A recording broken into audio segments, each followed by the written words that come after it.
Welcome to our newsline. You're watching ERi-TV English news broadcast live from our headquarters in Asmara. I'm Han Berhat. Let's first look at the top stories that are making headlines today. Announcement from the Ministry of Health.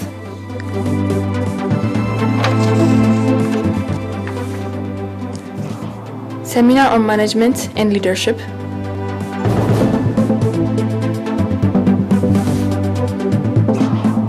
Biden and Xi discuss Taiwan amid spike in cross-strait tensions. Sandstorms blanketed several cities in the state of Sao Paulo.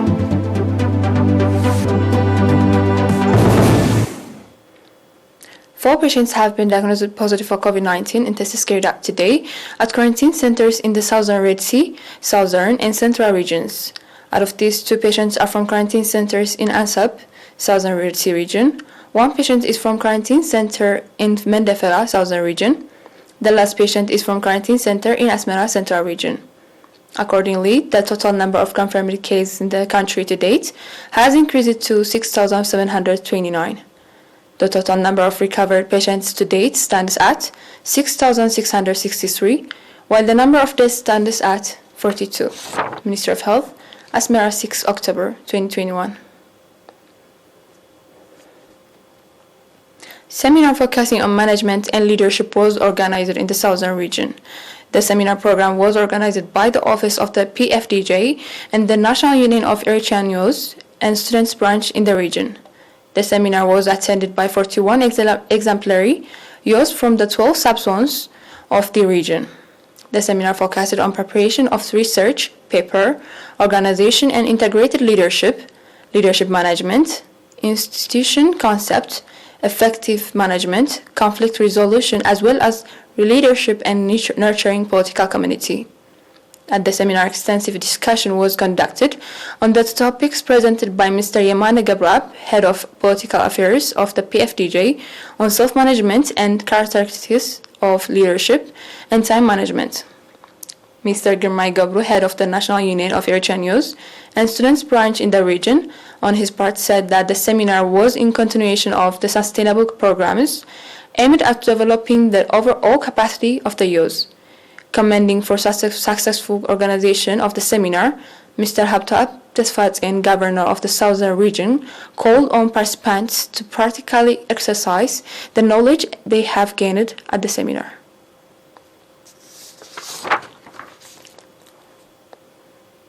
World Cerebral Palsy Day, 6 October, was observed at national level in Asmara, indicating that cerebral palsy is a disability caused by brain injury or problem and is one of common physical disabilities affecting the most vulnerable.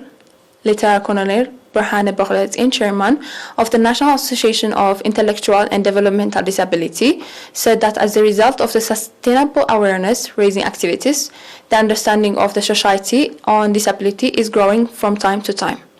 Lieutenant Colonel Berhane also called for putting in place infrastructure of the development of teaching and learning process for the victims, expansion of rehabilitation centers for disabled, as well as for the increased role of government, institutions and stakeholders for the well-being of disabled nationals.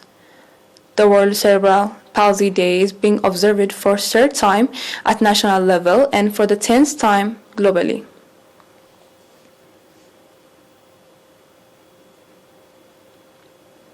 We'll be back with international news. Stay tuned.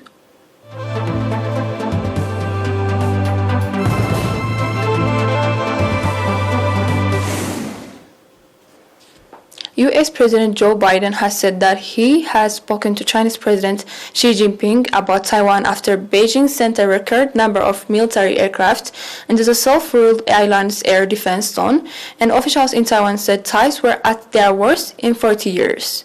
Asked by a reporter about China's provocation over Taiwan, Biden said on Tuesday that he and Xi has discussed the issue. The Defense Ministry told the island's parliament cross-strait tensions were at their worst in 40 years and warned that Beijing could have the ability to mount a full-scale invasion of the democratic island by 2025.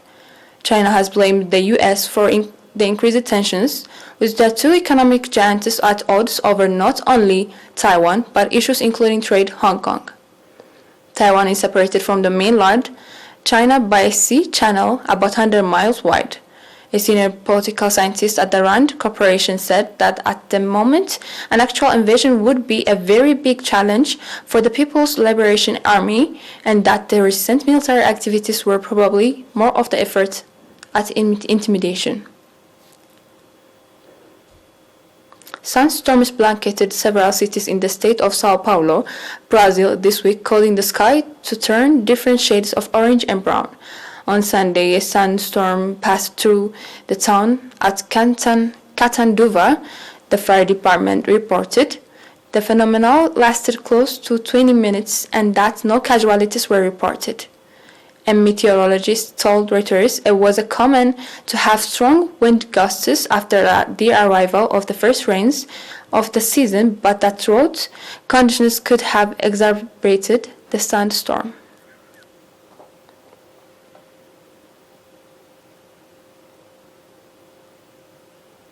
Before we close for today's news, let's have a recap of the headlines tonight.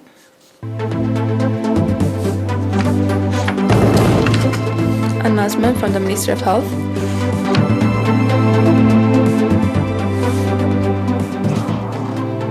Seminar on Management and Leadership.